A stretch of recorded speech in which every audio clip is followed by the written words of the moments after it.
Good morning, folks. How are you doing? This is Bobby on Springfield City Beat, and this program, I'm going to do something really different. I'm going to cook a meatloaf. Yeah, right here in front of you. One of my specialties. This is different, and as you see, as you watch me cook it, you're going to see how different it is from the normal way that most people fix a meatloaf. First, we've got 1.5 pounds of hamburger right here. I put an egg in here, and I'm about to mash it all up. You have to mix it all up, so you get the egg in there and the egg all even together. Fortunately, I have a big kitchen here. You can't do this actually at my other kitchen because there's not enough room for me to put everything around like the camera, as you see, and anything else. Okay, we've got this egg all mushed into the hamburger. Now I need to cut these eggs. But I need to wash my hands off. You know how you can't have any cross-contamination. Even with gloves, you still should rinse off your hands anytime you've been working with any type of meat or any other food that you have to get your hands into. Excuse me. Didn't mean to step out of frame. All right. We're going to pause for a moment, and I'm going to cut the onions. We'll be back in a moment. You know we got to stop and make some money. Okay, ladies and gentlemen, welcome back. I sliced the onions. Now I'm just going to dice them up.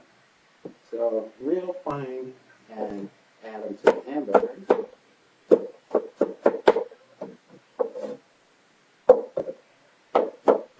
I like the hearts too in the onions. Some people they pull the hearts out, but I think that adds a little flavor.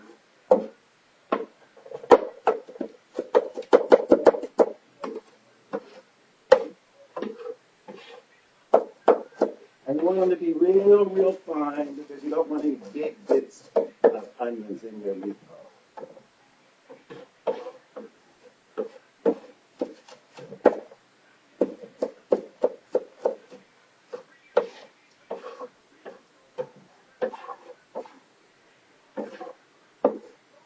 Yes, you know, this is something different.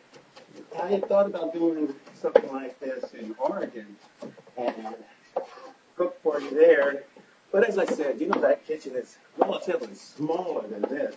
I've got all this counter space and everything that I can actually, you know, lay things out for you. And you can watch and see what I'm doing. There you go. I'll swing the camera down so you can see that's all finely chopped.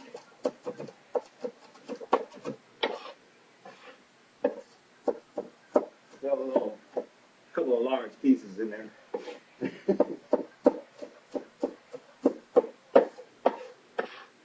Okay, we'll just transfer that to our bowl. And that means we're going to have some more mushing here of all this stuff together. I hope we have some seasoning salt in the cabinet. That's what I like to season my meatloaf with. One moment. Okay, ladies and gentlemen, see, this is Johnny's. I particularly like Lowry's. This, if you use Johnny's, you have to be very careful because Lowry's and Johnny's is a lot strong. The taste is somewhat overpowering, so you can't use too much Johnny's. Lowry's, it's more of a subtle saltiness, and you can measure it a lot. To me, it's a lot more evenly taste centric in the food. It's more like a natural salt, I would say. This, if you put too much, it's definitely going to be too salty. Okay, ladies and gentlemen, we're back. And as you can see, our little mixture hamburger, it's all ground up in there. And I'm going to put something different in here. When I said I was going to make it different, I'm going to make some cheesy meatloaf. Now see, you've got sharp cheddar, And I'm going to sprinkle some in here and mix it all up. So when you take bites of this meatloaf, you're going to have a little cheesy flavor in there too. I'll be back. See? Again, we're mushing. And we're mushing.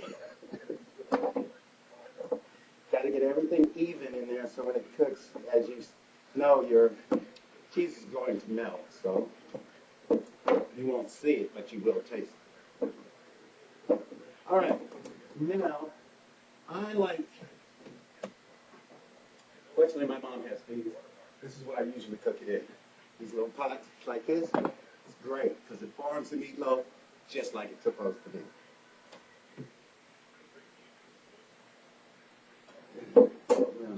I guess I should show you it all. This is what I do, how I do it. Shake it into a ball. And what do they have?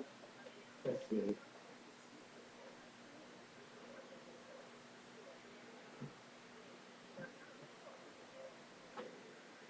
Well, I would normally use a little bit of olive oil to line this, but they've got some corn oil, so I'm just going to put this in this pot so the meatloaf won't just be stuck. It'll, if I want to turn it over, it will come out easy. And we take our meatloaf ball here. Make sure it's all combined. And roll it.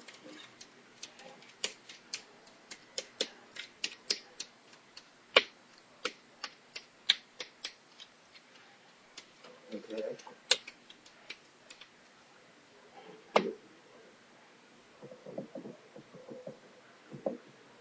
Smush it down in the cooking bowl, cooking pan, bowl, or dish, whichever you use. But as I said, this is the most perfect form to cook a meatloaf. And there you go. All right, the meatloaf is ready to go in the oven, and we're going to wait. Turn the oven on, 350.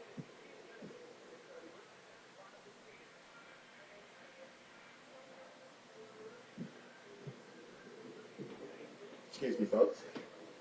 And now for the second dish. One moment. I'll do that. Okay, guys, we're done with the preparation. We're going to have mashed potatoes once I boil them. The meat's ready to go in the oven. I've got to go get a cord to put on this before we run out of battery.